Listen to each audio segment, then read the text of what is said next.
Hey, it's Clay, and this will be a video chart on ticker symbol WFT. We will take a look at the 30-minute time frame.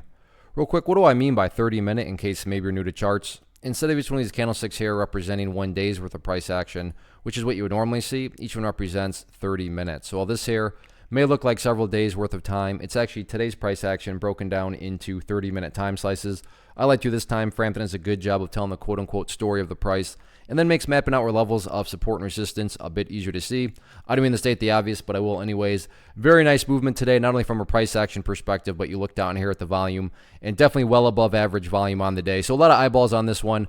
So let's map out some levels of support and resistance as we head into next week. First level of support is what I would call the ideal level, meaning if you say, hey Clay, what would make this chart look the absolute strongest going forward? And that would be if the price could stay up here above 57.5. Now, don't get me wrong, if the price falls below 57.5, I'm not saying the entire chart is destroyed or ruined or anything like that. But yeah, if the price could manage to actually stay up above that level, that would certainly be a huge sign of power going forward.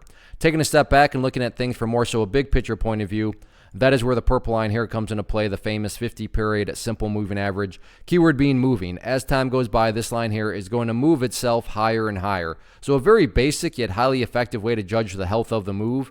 This right here I'm defining as the move. Just watch that purple line. As long as the price can stay above that line, as the line itself moves higher and higher, then the bulls are in full health, the bulls are in full control. However you can best visualize that, that is what is being represented. Again, yeah, staying above 57.5, that would be great, but from the grand scheme of it all, as long as the price is above that purple line, the bulls 100% own the chart. What about levels of resistance?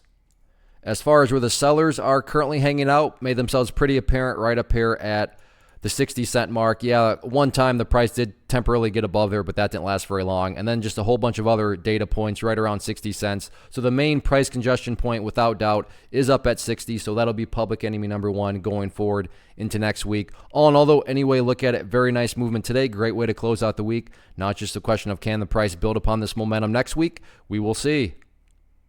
One of the biggest questions I get is, hey Clay, how do you find the stocks that you trade? So what I've done is put together a free resource guide where I talk about the tools that I use to locate stocks that I find interesting and think may have potential. So if that sounds like something that could add value to you as a trader, then click on the image that is up on the screen right now and I will email you the guide. The guide itself is very short and to the point, and best part, it's completely free. Thanks for watching the video. Let me know if you have any questions.